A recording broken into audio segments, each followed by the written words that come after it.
السلام عليكم ورحمة الله وبركاته. أهلا وسهلا ومرحبا بكم. أتمنى لكم حياة سعيدة طيبة ومباركة. تصدر مجلات أدبية وعلمية من مدارس مختلفة ومن جامعات عديدة، لكنها لا تنال تلك الأهمية والمكانة التي تستحقها في نفوس الطلاب والمعلمين والدارسين في هذه المدارس والجامعات، وذلك من أجل عدم معرفتهم أو من قلة اهتمامهم بهذا الجانب. وهنا نريد أن نبرز بعض النقاط والمحاور التي ستشجعكم وستحفزكم على اقتناء المجلات وشرائها وقراءتها والاهتمام بها كل الاهتمام. أولا، بالنسبة إلى طالب العلم، هذا مصدر معرفي عظيم، يمكن لك أن تحصل على معلومات حديثة جديدة. تقرأ في الكتب الموضوعات القديمة التي كانت في زمن المصنف، لكن حينما تقرأ مجلة وتقرأ فيها مواضيع مختلفة تجد هناك معلومات حديثة والمستجدات التي تقع في ساحة العلم والأدب والفكر. فهذه هي الفائدة الكبيرة. الشيء الثاني، أو أقول الفائدة الكبيرة الثانية، هي تنمية مهارات الكتابة لدى الطالب. حينما تقرأ مقالات لأدباء مختلفين ماهرين، فهناك من يكون أسلوبه هو الأعلى ومن يكون أسلوبه هو المتوسط. تقرأ وتتعلم، فأولا تفهم المقالات السهلة ثم ترتقي، وهكذا تفهم في الأخير المقالات كاملة، وهذه هي تكون الفرصة التي تريد فيها أن تكتب مثلهم، أن تكون لديك تلك الموهبة التي تجدها عند الكتاب الذين يكتبون في المجلات المختلفة الأدبية والعلمية.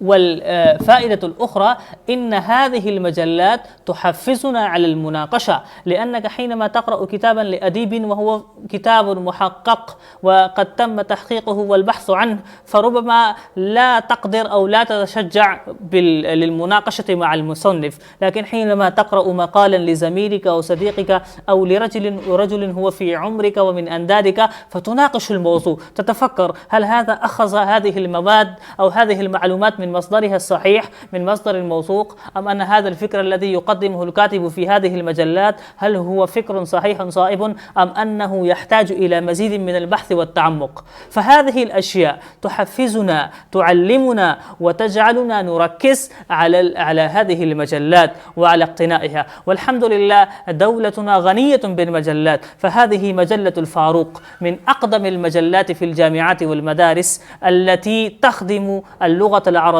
خاصة والعلم والأدب عامة. تصدر فيها البقالات لمختلف العلماء والأدباء، وخاصة هذه ساحة جميلة ورائعة، وهذه بالنسبة إلى طالب العلم غنيمة باردة، لأنه يستطيع أن يرسل مقالاته إلى هذه المجلة العريقة الأدبية العلمية. ومن حسن حظ الطلاب ومن حسن تعامل أسرة هذه المجلة أنهم ينشرون مقالات الطلاب لتحفيزهم وتشجيعهم على الاجتهاد أكثر فأكثر.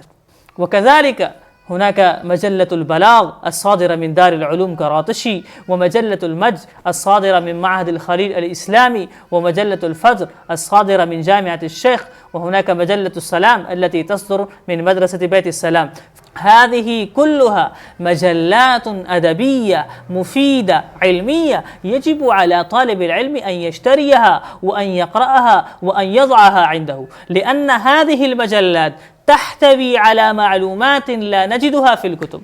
وغدا حينما تكون معلما أيها الطالب ستكون قائدا، ستكون رائدا، ستكون عالما كبيرا رائدا لهذه الأمة وداعيا، ستحتاج إلى بعض من هذه المعلومات التي قرأتها في هذه المجلات.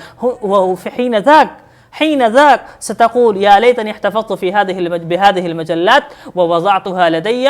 والآن الحاجة الماسة الملحة التي تشعر بها هي حاجة حقيقية وتتأسف، فيجب عليكم فيجب عليكم، أرجو من الطلاب خاصة ومن الطلاب الذين يدرسون في المعاهد العربية في القسم العربي أن يشتروا هذه المجلات، وليست أثمانها باهظة، ليست أثمانها غالية، فهي مجلات بمتناول الطلاب إن شاء الله. وأرجو أنكم ستهتمون بالمجلات العربية الأدبية الصادرة في باكستان وخارجها، وتقرؤونها على منصات مختلفة في مواقع التواصل الاجتماعي. أتمنى لكم حياة طيبة ورحلة أدبية سعيدة. السلام عليكم ورحمة الله وبركاته.